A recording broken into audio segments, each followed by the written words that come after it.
اللهم صل وسلم على سيدنا محمد نور السالك وأمان الواصل وعلى آله وصحبه وسلم أما بعد والحمد لله. Yang dimuliakan juga dirahmati oleh Allah Subhanahu wa taala. Kita bersyukur kepada Allah Subhanahu wa taala pada malam hari yang bahagia ini kita dikumpulkan, dipertemukan kembali oleh Allah Subhanahu wa taala di dalam agenda rutinan kita yang mana insyaallah dengan agenda yang selalu kita hadiri ini kita selalu dinaungi dengan rahmatnya Allah, selalu dihujani dengan barakahnya Allah, selalu ditemani dengan taufik dan hidayah daripada Allah Subhanahu wa taala, sehingga dengan umur yang singkat ini kita bisa menjadi hamba yang dikenal oleh Allah, bisa menjadi hamba yang dicintai oleh Allah, bisa menjadi hamba yang dibanggakan oleh Allah Subhanahu wa taala, menjadi umat yang terletak di dalam hati baginda Nabi besar Muhammad sallallahu alaihi wasallam, menjadi umat yang membanggakan daripada hati baginda Nabi besar Muhammad sallallahu alaihi wasallam. Amin ya rabbal alamin.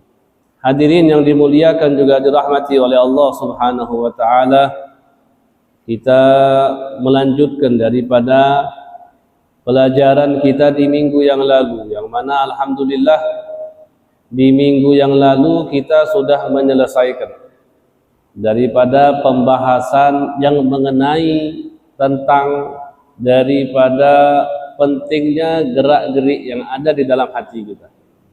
Kita sudah bahas apa saja gerak-gerik hati itu, dan setiap daripada gerak-gerik hati itu juga kita sudah bahas perbedaan-perbedaannya.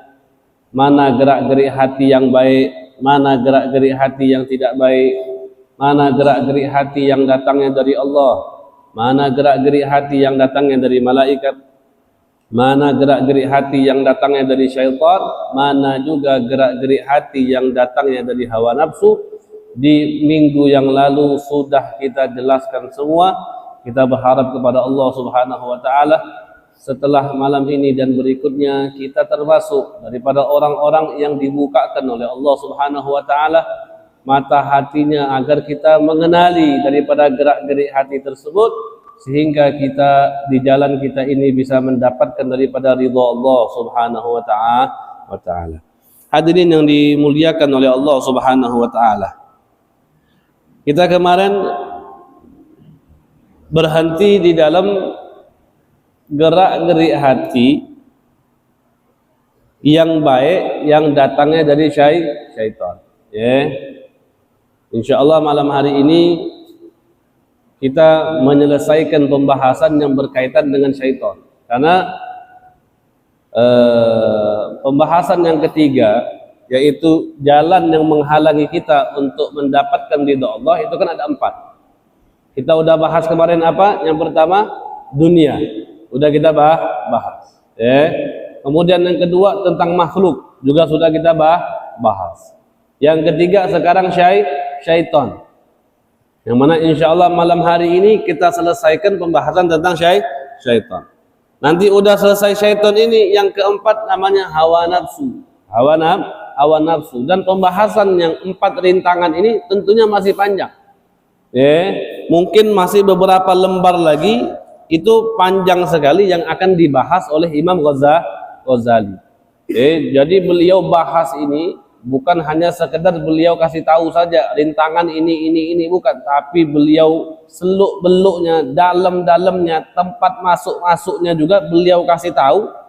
Kemudian beliau juga ajarkan kepada kita caranya kita untuk melewati daripada 4 rintangan ini. Jadi kalau kita ini, kitab ini sudah sangat-sangat untuk kita praktekkan di dalam hidup kita ini, agar kita bisa berjalan sesuai dengan ridhonya Allah, maka kitab ini udah cukup. Kitab ini udah cukup. Banyak sekali di sini dibahas oleh Al-Imam Al-Ghazali, semuanya berkaitan tentang daripada perjalanan spiritual kita, agar kita bisa mendapatkan ridho Allah Subhanahu wa taala di dalam hidup kita yang yang singkat ini. Jadi kalau kita betul-betul memahami isi kitab ini, terus kita kaji isi kitab ini dari awal sampai akhir, dan kita pahami, kita mengetahui, kita praktekkan setiap kali belajar, besoknya atau keluar dari masjid langsung kita praktekkan, ana yakin tidaklah kita menghatamkan kitab ini kecuali hati semua orang sudah dibersihkan oleh Allah Subhanahu wa Ta'ala. Tapi satu, diamalkan. Karena kalau kita duduk di sini saja, hadir di sini saja, tapi kita tidak mengamalkan dari ilmu yang sudah kita dapati di setiap malamnya, maka kita menjadi orang yang rugi, orang yang tahu tapi tidak mengamalkan daripada ilmu yang sudah dia ketahui. Bahkan dosa orang seperti itu lebih lagi dilipat gandakan oleh Allah Subhanahu wa Ta'ala. Fa'alimun bi ilmihi lam ya'malan mu'adzabun min qabli ubadil wasan. Di dalam Shaffatul Zubat dikatakan fa'alimun bi ilmihi lam ya'malan. Kalau kiranya ada orang alim tapi dia tidak mengamalkan dari ilmu yang sudah dia pelajari, mu'adzabun, maka dia akan diazab oleh Allah Subhanahu wa Ta'ala min qabli ubadil wasan, sebelum orang-orang penyembah berhala diazab. Orang yang punya ilmu tapi nggak ngamalkan ilmunya duluan diazab oleh Allah Subhanahu wa Ta'ala. Orang punya ilmu nggak harus dia punya ijazah, orang punya ilmu nggak harus dia hatam kitab, orang punya ilmu nggak harus dia mondok pesantren. Tapi yang kita dengarkan di setiap malamnya, ataupun ada orang yang memberikan kabar kepada kita bahwasannya sholat itu wajib, bahwasannya puasa itu wajib, kita sudah mengetahui cara sholat, cara ini, itu termasuk kita orang yang berilmu. Tapi kita nggak mengamalkan daripada ilmu tersebut, mu'adzabun min qabli ubadil wasan, maka kita akan disiksa oleh Allah Subhanahu wa Ta'ala sebelum orang yang nyembah berhala disiksa oleh Allah. Orang yang punya ilmu nggak ngamalkan ilmunya, itu dulu yang disiksa oleh Allah Subhanahu wa Ta'ala. Apalagi kitab yang seperti ini yang kita pelajari ini kitab sangat penting sekali, kitab yang dahsyat sekali, yang nggak bisa mungkin semua orang mengarang kitab seperti karangannya Al-Imam Al-Ghazali. Maka kalau kita duduk di sini, kita memahami isi kitab ini dan kita renungi dari setiap jalan hidup kita ini sesuai dengan kitab ini, maka insya Allah jalan-jalan kita ke depannya itu sesuai dengan apa yang diinginkan oleh Allah Subhanahu wa Ta'ala. Kita ini semuanya diberikan oleh Allah iradah, kehendak, ikhtiar. Allah Subhanahu wa Ta'ala ketika menciptakan makhluk, Allah Subhanahu wa Ta'ala letakkan dua hal di dalam makhluk tersebut. Ada satu yang secara paksa Allah letakkan, kita nggak bisa mengelak lagi, yang disebut dengan al-harakah. Namanya orang kalau diciptakan oleh Allah, Allah kasih ke dalam dirinya ada yang disebut dengan al-harakah. Al-harakah itu salah satunya apa? Pertumbuhannya dia. Kita ini diciptakan oleh Allah Subhanahu wa Ta'ala pertama kali dari apa? Dari lahir misalnya. Lahir kita masih bayi. Habis bayi kita gede, setahun badan kita tumbuh. 2 tahun badan kita tumbuh, 3 tahun badan kita tumbuh, 4 tahun badan kita tumbuh lagi, sampai mungkin usianya 15 tahun, sampai usianya 40 tahun, sampai usianya 50 tahun, 60 tahun, kecil, muda, tua, itu adalah pergerakan, pertumbuhan yang diberikan oleh Allah Subhanahu wa Ta'ala ke dalam jati diri manusia. Tanpa Allah Subhanahu, tanpa kita bisa memilih. Nggak ada orang yang mengatakan ana pengennya mudah terus, bisa nggak seperti itu? Nggak bisa. Pasti dia ada tuanya. Pasti dia ada tuanya. Nggak ada orang bilang anak nggak mau usianya 15 tahun. Anak pengen usia anak 5 tahun terus, biar anak bisa main, biar anak dianggap orang kecil terus, biar anak nggak nyari duit, biar anak dikasih orang duit terus. Nggak bisa kayak gitu.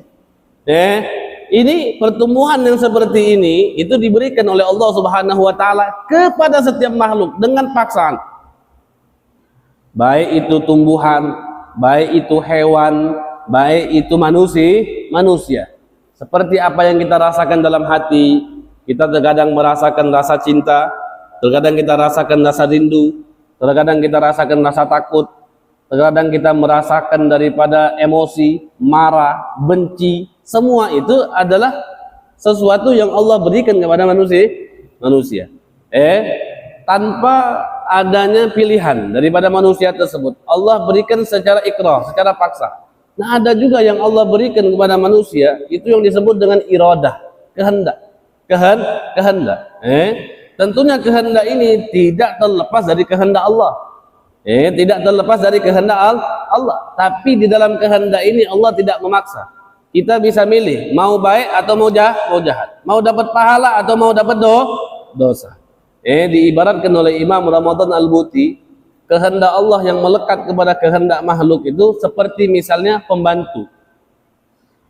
Misalnya kita punya pembantu. Nah, kita pengen tahu pembantu kita ini orangnya amanat atau tidak. Kalau kita pengen tahu pembantu kita amanat atau tidak, bagaimana caranya? Kita tes dia. Kita tes. Misalnya kita kasih duit, kita bilang sama dia, ente belikan belanjaan rumah. Terserah ente, pokoknya ini duitnya ente belikan sendiri. Tanpa harus anak temenin, ente beli sendiri. Nah, itu kan salah satu cara kita pengen lihat pembantu ini amanat atau tidak. Kira-kira dia bakal bawa duit kita atau tidak? Nah, kalau misalnya dia bawa duit, berarti dia nggak amanat. Kalau misalnya dia kembali ke rumah kita membawa daripada belanjaan yang dibeli, kemudian kembaliannya dia kembalikan, berarti ini pembantu amanat. Amanat atau tidak amanat ini pembantu, itu udah sesuai dengan iradahnya orang yang menyuruh. Intinya apa? Kita pengen tahu saja dia ini amanat atau tidak. Terlepas dari dia amanat atau tidak, itu urusan lain. Yang penting kita pengen tahu dia ini amanat atau tidak. Nah, itu seperti kehendak Allah Subhanahu wa ta'ala. Allah kasih kita iradah dalam diri kita, tinggal kita. Ente mau minta apa? Ente mau nyari pahala, ente ambil. Ente mau nyari dosa, ya ente cari dosa. Seperti itu. Nah, hadirin yang dimuliakan oleh Allah Subhanahu wa ta'ala, gerak-gerik hati ini yang terakhir ini, yang datangnya dari syaitan, yang udah kita kaji di minggu yang lalu, bahwasannya kalau kita dapati diri kita di dalam sebuah perkara yang mana ketika kita mengerjakan perkara tersebut, kita kerjakan perkara itu dengan semangat tanpa ada rasa takut. Jadi orang kan ada, kalau udah kerja ini semangat betul dia, tapi nggak ada rasa takutnya. Wa ma'a ajalatin la ma'a ta'annin, terburu-buru. Terburu-buru. Ada pekerjaan langsung terburu-buru. Dia nggak pelan-pelan, dia nggak mikir dulu, dia nggak sabar dulu, dia nggak lihat pandangan ke depan dulu. Kira-kira kalau anak kerja ini apa manfaatnya? Apa untuk akhirat anak? Apa untuk kebaikan keluarga anak? Dia nggak itu, langsung aja dia ambil. Wa ma'a amnin la ma'a khauf, dan dia kerjakan dengan rasa aman, nggak ada rasa takutnya. Dengan rasa aman. Kalau orang mengerjakan sesuatu dengan rasa takut, mungkin saja ketika dia mau kerjakan itu dia bilang, ada nggak ini kira-kira kalau anak kerja ini ada ridho Allah atau tidak? Kira-kira kalau anak ambil ini sesuai dengan apa yang Allah inginkan atau tidak? Kira-kira kalau anak ambil ini sholatnya anak gimana? Puasanya anak gimana? Kebaikan yang lainnya gimana? Gitu Ada rasa yang seperti itu. Wa ma'a aman anil aqibati la ma'a basirah, dan dia tidak mengetahui bahwasannya pekerjaan yang dia ambil ini baik atau tidak. Maka pekerjaan yang seperti itu datangnya dari syaitan. Pekerjaan yang seperti itu, gerak-gerik hati yang seperti itu, setiap ada dapat pekerjaan dia semangat, pengen cepet-cepet, nggak mau sabar-sabar, nggak tahu ke depannya baik atau tidak buat dia, akhiratnya nggak tahu baik atau nggak buat dia. Nah, orang yang seperti itu, gerak-gerik hati yang seperti itu datangnya dari syaitan. Wa in wajadta nafsaka ala dhiddi dzalika ma'a khasyatin la ma'a nasyad, wa ma'a ta'annin la ma'a ajalatin, wa ma'a khaufin la ma'a amnin, wa ma'a basiratin lil aqibati la ma'a ama fa'lam annahu minallahi ta'ala au minal malak. Kalau misalnya pekerjaan yang kita lakukan itu kita kerjakan dengan rasa takut, kita kerjakan dengan kita mengetahui bahwasannya pekerjaan ini ke depannya baik bagi saya, Maka orang yang melakukan pekerjaan tersebut, gerak-gerik hati yang timbul untuk melakukan pekerjaan tersebut itu datangnya dari Allah atau datangnya dari malaikat. Intinya apa? Di sini kita diajarkan setiap segala sesuatu yang ingin kita lakukan, maka lakukanlah dengan bersabar-sabar. Lakukanlah, jangan tergesa-gesa, jangan terburu-buru. Kita harus lihat, kita harus tahu pekerjaan ini ke depannya itu berdampak baik atau tidak untuk diri kita. Baik itu untuk urusan duniawi ataupun urusan ukhrawi. Terlebih yang jadi tolak ukur kita dalam bekerja apapun itu, tolak ukur yang pertama kali itu akhiratnya dulu, baru dunianya. Jangan kita nyari dunianya dulu tapi akhiratnya kita nggak tahu bagaimana ke depannya dengan pekerjaan ini. Maka Nabi mengatakan al-ajalatu minasyaitan, at-ta'anni minallah. Yang terburu-buru itu datangnya dari syaitan. Tapi orang yang tidak terburu-buru, orang yang selalu memikirkan dampak akhiratnya sebelum dia melakukan sebuah pekerjaan, maka itu datangnya dari Allah Subhanahu wa ta'ala. Qultu ana, Imam Ghazali beliau mengatakan, wa ka'annan nasyata khiffatun fil insan lil fi'li min ghairi basiratin wa dzikri thawabin yunashituhu fi dzalik. Imam Ghazali mengatakan seakan-akan terlalu bersemangat melakukan sebuah pekerjaan itu khiffah, keteledoran di dalam melakukan sebuah pekerjaan tanpa dia menerawang dulu ada nggak pahala di dalam pekerjaan ini kalau sekiranya anak lakukan. Beda orang semangat dalam bekerja sama orang yang terlalu tergesa-gesa bersemangat dalam bekerja itu beda. Kita memang di dalam sebuah perkara memang harus serius apapun itu, mau dunia mau akhirat harus serius. Segala sesuatu harus dilakukan dengan usaha, dengan upaya, dengan semangat. Tapi ada perbedaan antara orang yang semangat melakukan pekerjaan, antara orang yang semangatnya itu yang terlalu diburu-burukan oleh dia. Seperti itu. Nah, semangat yang terlalu diburu-burukan ini, kata Imam Ghazali, itu adalah khiffah, keteledoran dari seorang manusia untuk melakukan sebuah pekerjaan, sehingga dengan itu dia tidak bisa memandang lagi, memikirkan lagi ada nggak dampak akhirat yang baik untuk dia di dalam melakukan sebuah pekerjaan tersebut. Wa amma ta'anni, dan adapun at-ta'anni, orang yang tidak tergesa-gesa, maka sifat tidak tergesa-gesa ini fa mahmud, itu sifat terpuji. Memang kita dianjurkan di dalam sebuah apapun perkara tersebut jangan tergesa-gesa, illa fi mawadi'a mahdudah, kecuali di tempat-tempat yang sudah ditentukan.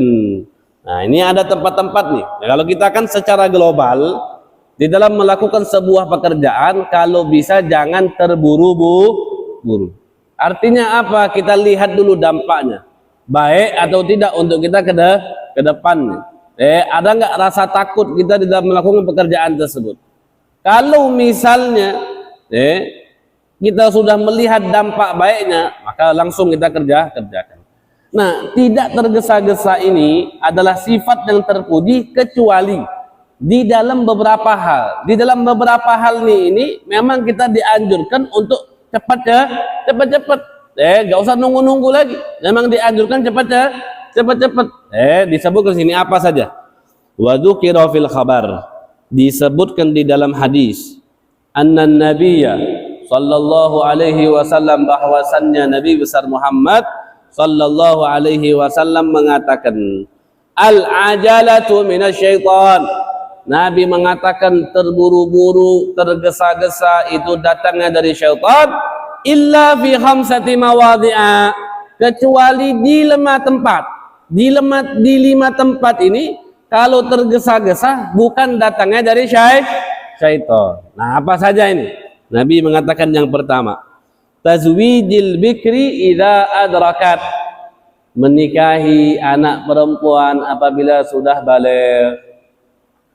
Ya, kalau kita punya anak perempuan kita sudah ada di usia yang memang dia harus menikah, maka memberikan atau menyuruh dia cepat-cepat untuk nikah itu tidak masalah. Bahkan itu lebih baik. Apalagi di zaman sekarang ini, di zaman yang penuh dengan fitnah yang sangat amat luar biasa.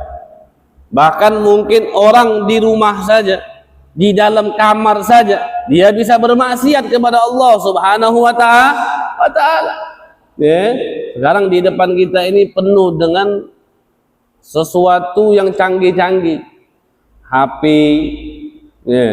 internet, komputer, laptop, tab, semua alat-alat yang canggih yang disupport dengan internet dan jaringan-jaringan yang begitu banyaknya, itu jangankan orang mau keluar rumah, dalam rumah saja dia bisa bermaksiat kepada Allah Subhanahu wa ta'ala. Dengan lihat-lihat apa itu semua itu, mau YouTube-nya, mau TikTok-nya, mau Instagram-nya, mau Facebook-nya, WhatsApp-nya, teleponan, video call, apalagi sekarang ini situs-situsnya, itu dahsyat. Di zaman sekarang ini udah dahsyat sekali. Maka kita harus menjaga, khususnya anak-anak perempuan kita harus kita jaga. Jangan kita merasa aman. Ini anak sudah anak sekolahkan, ini anak sudah dewasa, ini anak sudah tahu mana yang baik, mana yang benar. Selagi itu masih tanggung jawab kita harus betul-betul menjaga anak tersebut. Jangan ada rasa kita ngerasa aman, ini anak udah bisa milih mana yang baik, mana yang jangan. Namanya sesuatu yang seperti ini, kita banyak dengar cerita-cerita orang-orang yang sudah betul-betul ibadahnya getol saja, kalau sudah dibelokkan hatinya oleh syaitan tadi, tergelincir pasti. Kita saja kadang tergelincir, apalagi kita punya anak. Maka betul-betul harus kita jaga. Jangan sampai kita merasa aman bahwasannya ini anak sudah gede, ini anak sudah dewasa, ini anak sudah anak sekolahkan, ini anak sudah ada mondokkan, ini anak sudah anak kuliahkan. Jadi biasa, lepaslah, kasih dia HP, terserah dia mau tidur jam berapa, terserah dia mau keluar kemana. Nah itu yang merusak anak sekarang ini. Orang tua yang sudah memberikan pilihan kepada anaknya, kemudian dia lepas, udah gede. Hati-hati.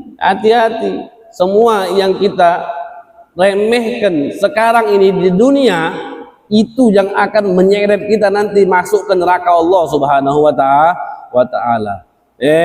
Jangan ngerasa anak-anak udah gede, anak lepas, itu salah. Banyak daripada kita seperti itu, ngelepas anaknya, membiarkan anaknya, membebaskan anaknya. Selagi anak itu masih dia belum menikah, masih dalam tanggungan kita, masih hidup di rumah kita harus jaga betul dia. Cek semua HP-nya, cek semua komputernya, laptopnya, isinya apa, ininya apa, internetnya, situsnya, dia buka apa, mau keluar kemana, ditanya terus. Jangan sampai kita lepas sama sekali. Kita lepas sekali, tanggung jawab kita di akhirat bersama Allah Subhanahu wa ta'ala. Dan di akhirat dia nggak bakal ngelepasin inti. Anak yang kita didik salah di dunia ini dan kita merasa lepas tangan dengan dia, di akhirat kelak dia nggak bakal ngelepasin kita. Kita mau masuk surga, ditarik lagi sama dia. Ya Allah, ini orang tua saya nggak mikirin saya di dunia, ya Allah. Kita malah mikirin kesian. Ya kita pikir kayak gitu. Kesian sama anak itu, kalau kita kerasin kesian. Nanti dia seperti ini, nanti dia seperti itu, nanti dia seperti itu. Kalau masalah akhirat nggak masalah. Yang kita kesiankan ke anak itu akhiratnya, dan kesiankan dunianya, itu yang salah sekarang ini. Kita banyak kesian dengan dunianya dia. Lihat tuh anak-anak yang lain tuh dibebasin semua. Anak-anak biarinlah. Biar dia bisa main lah. Biar dia bisa kayak gini lah. Biar dia bisa kayak gitulah. Nah itu yang salah dari kita sekarang ini. Kasihan dengan dunianya, tapi kita nggak kasihan dengan akhirat anak kita. Itu amanat dari Allah. Ya ayyuhalladzina amanu la takhunullaha war rasul wa takhunu amanatikum. Wahai orang-orang yang beriman, jangan kalian berkhianat kepada Allah, jangan kalian berkhianat kepada Nabi besar Muhammad, jangan kalian berkhianat dengan amanat yang sudah Allah titipkan kepada kalian. Ente punya istri, amanat yang Allah titipkan. Kita punya anak, amanat yang Allah titipkan. Semua itu amanat yang Allah berikan. Jangan kita berkhianat. Allah kasih kita, Allah pengen kita jaga. Banyak orang nggak punya anak, tapi ketika orang itu diberikan Allah anak, Allah kasih ente anak, ente jaga ini anak. Ini amanat. Seperti itu. Apalagi di zaman sekarang, dahsyat sekali. Gara-gara satu HP ini saja, berapa banyak hubungan yang cerai gara-gara HP. Berapa anak yang kehilangan perawannya cuma gara-gara HP. Berapa anak yang sudah melakukan perbuatan zina gara-gara HP. Berapa anak yang udah nggak pulang ke rumah lagi gara-gara HP-nya. Berapa anak yang kurang ajar dengan orang tuanya gara-gara HP-nya. Berapa anak yang ngerasa tidak diuruskan oleh orang tua gara-gara HP. Coba kita pikirkan, terkadang kalau kita terlalu serius main HP. Main HP terus setiap hari. Anak kita datang ke kita, pengen cari perhatian kepada kita. Kita bilang apa kalau serius? Udah sana, jangan main dulu. Anak lagi sibuk sini. Sering nggak kita kayak gitu? Terkadang kita kayak gitu. Ini ngerusak ini. Ini ngerusak suami istri. Yang seharusnya punya waktu ngobrol yang panjang, karena sibuk nyekrol HP, lihat HP, nggak ada waktu ngobrol lagi. Padahal lakinya setiap hari di rumah. Padahal bininya setiap hari di rumah. Tapi gara-gara sibuk cuma lihat HP, waktu ngobrol nggak ada. Tiba-tiba ribut. Cerai akhirnya. Banyak yang kayak gitu. Nah, ini ngerusak ini. Ngerusak betul. Apalagi anak-anak masa sekarang ini sudah jadi betul-betul pegangan, nggak ada HP, wah bisa gila. Sekarang ini orang bangun tidur yang dia lihat apa? Orang bangun tidur yang dia lihat pertama kali apa sekarang? HP. Bukan dia siap-siap mau sholat, bukan dia siap mau apa. Yang pertama kali dia lihat HP pertama kali dia, ada pesan dari siapa, ada berita apa, ada ini. Udah bangun subuhnya telat, terus lihat HP terus. Nah itu udah rusak sekarang ini. Makanya kita harus jaga betul. Jangan kita ngerasa aman. Jangan kita ngasih pilihan ke anak. Jangan.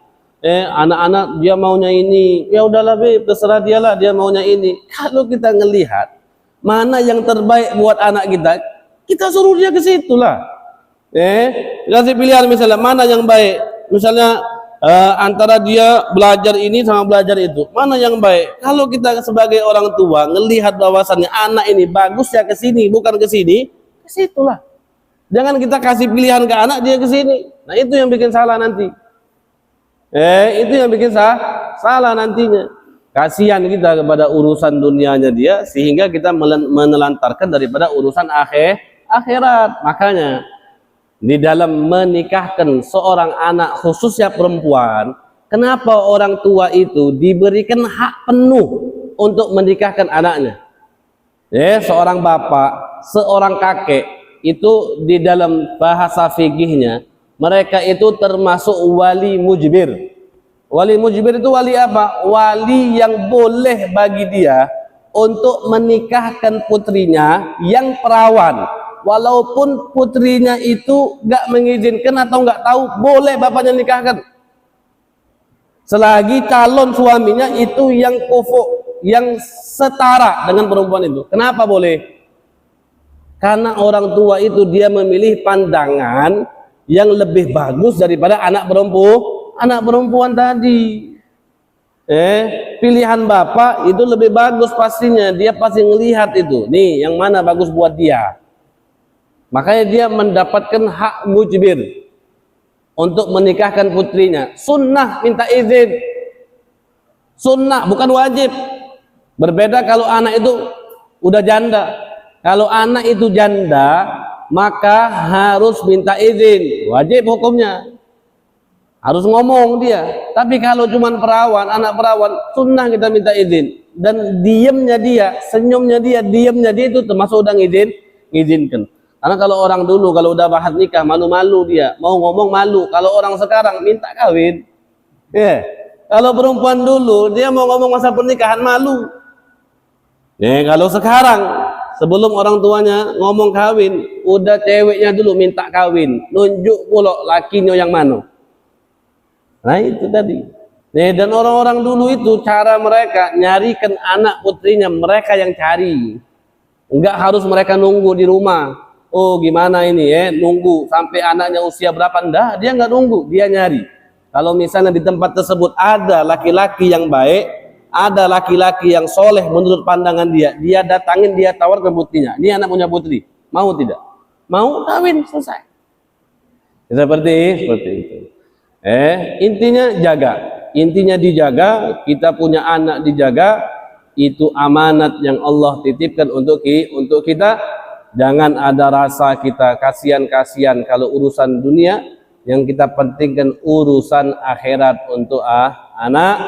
Intinya di dalam setiap urusan jangan terlalu melepaskan keputusan secara penuh kepada anak, tanpa harus kita lihat dulu, tanpa harus kita pikirkan dulu, tanpa harus kita terawang dulu. Kalau memang pilihannya itu baik, tidak masalah. Tapi kalau menurut kita itu nggak baik, jangan kita serahkan. Nah itu salah satu jalan yang kita ambil langkah yang salah di dalam keputusan. Di sini disebutkan terburu-buru itu tidak dianjurkan kecuali dalam 5 hal. Yang pertama tadi apa? Anak perempuan kalau dia sudah sampai umur untuk menikah. Kalau dia udah sampai umur untuk menikah, boleh untuk kita kawinkan. Terburu-buru nggak masalah. Kemudian yang kedua, terburu-buru juga boleh di dalam perkara apa? Qadha'iddin idza wajab, membayar utang. Membayar utang. Kalau udah waktunya tiba, kalau sudah harus dibayar, maka terburu-buru membayar hutang itu tidak masalah. Bayar utang. Wa tajhizil mayyit idza mat, menyiapkan orang mati kalau dia udah mati. Nyiapkan apa? Menyiapkan kain kafan, menyiapkan mandi, menyiapkan apa lagi? Kuburan. Itu harus disiapkan cepat-cepat kalau dia sudah mati. Kalau dia sudah mati, pengeluaran uang untuk orang mati di dalam kafannya, di dalam pemandiannya, di dalam penguburannya, uang itu dikeluarkan dari uang si mayit.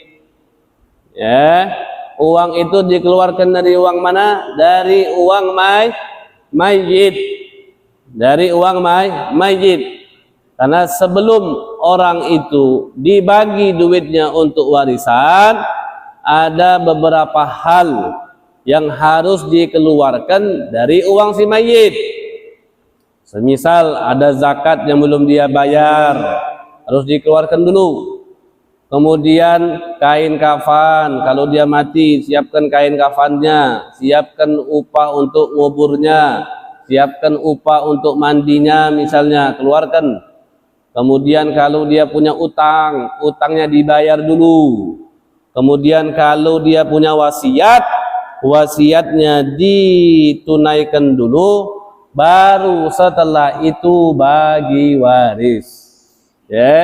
Nggak langsung bagi waris, nggak langsung bagi waris. Jadi yang tadi kita sebutkan itu dikeluarkan dari uang si mayit. Dikeluarkan dari uang si mayit. Salah satu wasiat. Wasiat itu 1/3 dari harta si mayit. Kalau wasiatnya itu lebih dari 1/3, lebihnya tidak sah, tapi 1/3 itu tetap harus dikeluarkan. Bukan artinya misalnya ada orang wasiat, anak wasiat ngasih dia 50 juta, ngasih dia 50 juta, mati dia duit dia cuma 100 juta. Nah, ini berarti setengah dari hartanya, nggak sah wasiatnya. Bukan nggak sah maksudnya batal semua, bukan. Nggak sahnya yang lebih dari sepertiga. Sepertiganya tetap sah. Jadi dihitung aja misalnya dari 100 juta sepertiganya berapa. Nah, itu yang dikeluarkan. Selebihnya untuk ahli waris. Selebihnya untuk ahli waris. Jadi itu yang harus dikeluarkan. Itu yang harus dikeluarkan. Sering orang nanya nih, kalau untuk tahlil kayak gimana, kalau untuk kebutuhan lain kayak gimana, itu tidak dikeluarkan dari uang si mayit. Itu tidak dikeluarkan dari uang si mayit. Orang tahlilan, orang tahunan, atau apapun itu tidak dikeluarkan dari uang si mayit. Yang dikeluarkan dari uang si mayit yang kayak tadi lah udah ana sebut. Tajhizul mayit, kafan, mandi, tukang lahatnya digaji, sewa kuburnya, keluarkan dari uang si mayit. Kalau dia punya zakat belum dibayar, keluarkan dari uang si mayit. Kalau dia punya utang belum dibayar, keluarkan dari uang si mayit. Kalau dia punya wasiat, keluarkan dari uang si mayit. Baru warisan bagi-bagi. Tahlil atau apapun yang lain selain daripada itu tidak dikeluarkan dari uang si mayit. Nah, terus bagaimana? Ya, ahli warisnya bisa berunding. Masa buat orang tua nggak mau ngeluarin duit? Masa gitu ya? Masa buat orang tua nggak mau ngeluarin duit? Apalagi kita di dalam hal yang baik. Berzikir, mengirimkan doa, mengirimkan Fatihah untuk orang tua. Semakin banyak orang yang datang, maka semakin kuatlah Fatihah tersebut diterima oleh Allah Subhanahu wa taala dan sampai kepada kedua orang tua kita. Jadi misalnya kalau mau enak kayak gimana? Kalau mau enak kayak gini caranya. Waris itu harus cepat-cepat dibagikan. Bukan ente gila uang, bukan kita gila harta, bukan. Memang ini dianjurkan. Memang ini dianjurkan. Semakin cepat bagi waris itu semakin bagus. Semakin cepat bagi waris itu semakin bagus. Jadi caranya bagaimana biar enak tuh? Artinya kita dibagi. Orang tuanya punya anak berapa, dibagi sesuai dengan harta yang dipunya oleh orang tuanya. Ketika udah dibagi hartanya, fulan dapat sekian, fulan dapat sekian, fulan dapat sekian, sudah rata bagiannya. Nah, baru bilang nih, kita ini punya orang tua. Orang tua kita itu perlu dibacakan tahlil. Kalau perlu dibacakan tahlil, kita butuh biaya, rundingan, patungan. Satu orang berapa? Kayak gitu. Kayak gitu, patungan. Satu orang misalnya 5 juta, yang satu 5 juta, yang satu 5 juta dari hari pertama sampai 100 hari. Artinya apa? Bebas. Waris sudah dibagi, duit buat orang tua juga sudah aman untuk pembacaan tahlil. Jadi kita nggak repot lagi. Jadi kita nggak repot. Orang tua kita dikubur tenang. Orang tua kita dikubur tenang. Dia punya harta nggak jadi rebutan anaknya. Dia punya harta nggak jadi ribut anaknya. Dan anaknya masih ingat berbakti dengan orang tuanya, mau mengeluarkan duitnya untuk undang orang banyak, untuk ngajak orang berdoa, mengirimkan Fatihah kepada kedua orang tua. Seperti itu. Itu yang kedua. Yang ketiga, wagirad dhaif iza nazal. Menyambut tamu. Kalau tamu itu dah datang ke rumah, maka nyambut tamu itu tidak masalah, kita terburu-buru dengan kita nyiapin makanan, nyiapin apa. Tamu diundang atau tidak diundang. Wat taubah minadz dzanbi idza adnabta, dan taubat dari dosa apabila kita melakukan dosa. Taubat dari dosa itu dianjurkan cepat. Jangan misalnya al ajalatu minasyaiton at-ta'anni minallah. Terburu-buru dari syaitan dan orang yang sabar dari Allah. Nah, berarti kalau taubat sabar jangan taubat dulu kita sekarang. Nunggu besok atau mikir dulu nak taubat apa tidak kayak gitu. Kalau udah taubat urusannya ya harus cepat. Karena kita nggak tahu nanti besok bakal hidup apa enggak, sejam kemudian bakal bisa melek lagi apa enggak, kita enggak tahu. Maka taubatlah secepat-cepatnya. Wa ammal khauf, dan adapun khauf rasa takut, fayahtamilu an yakuna fi itmamihi wa adaihi ala wajhihi wa haqqihi wa qabulillahi ta'ala iyyahu. Orang yang takut dalam melakukan sebuah pekerjaan, maka itu bisa membawa dia di dalam kesempurnaan, di dalam melakukan pekerjaan dan diterima oleh Allah Subhanahu wa taala di dalam melakukan pekerjaan tersebut. Artinya apa? Orang kalau melakukan pekerjaan dengan rasa takut, bukan rasa takut salah sama orang, bukan, tapi rasa takut dia kepada Allah. Akankah pekerjaan ini mendapat ridho Allah atau tidak?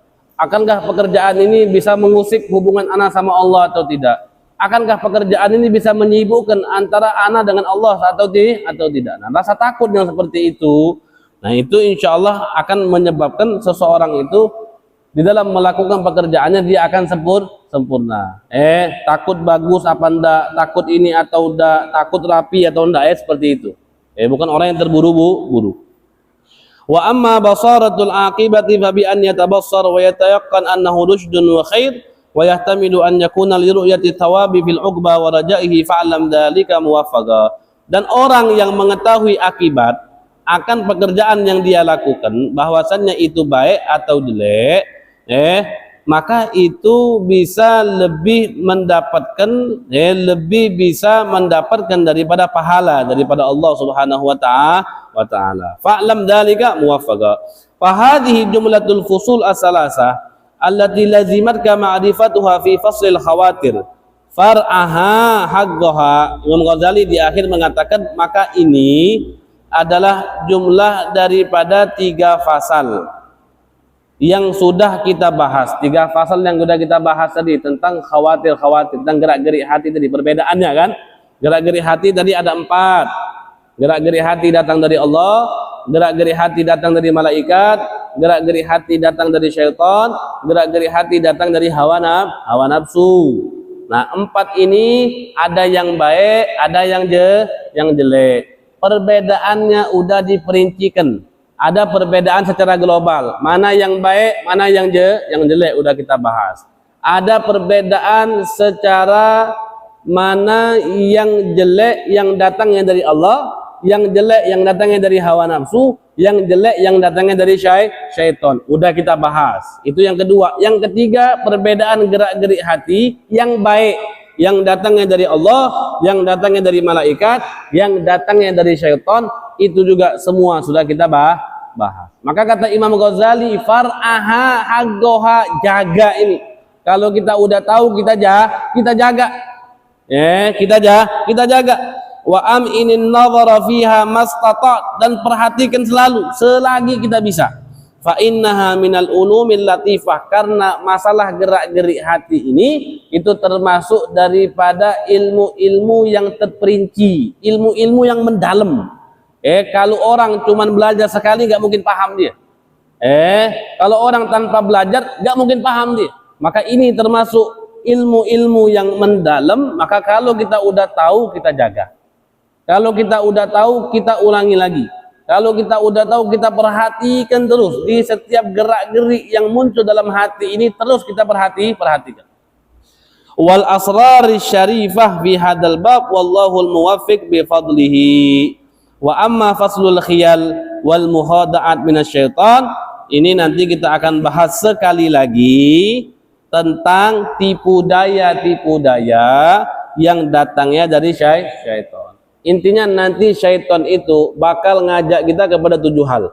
Kalau yang 1 nggak bisa, kedua. Yang 2 nggak bisa, ketiga. Yang 3 nggak bisa, keempat. Yang 4 nggak bisa, kelima. Yang 5 nggak bisa, keenam. 6 ini paling parah. Yang nggak bisa ke-6, ke-7. Nanti ada 7 tempat syaitan itu bakal menipu daya kita. Kalau kita bahas malam ini, waktunya nggak cukup lagi. Insya Allah akan kita teruskan di pengajian kita yang akan datang.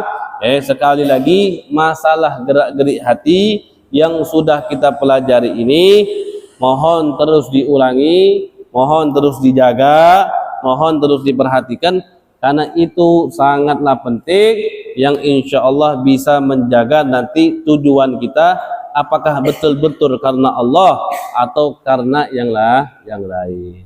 Sebelum kita tutup ini majlis,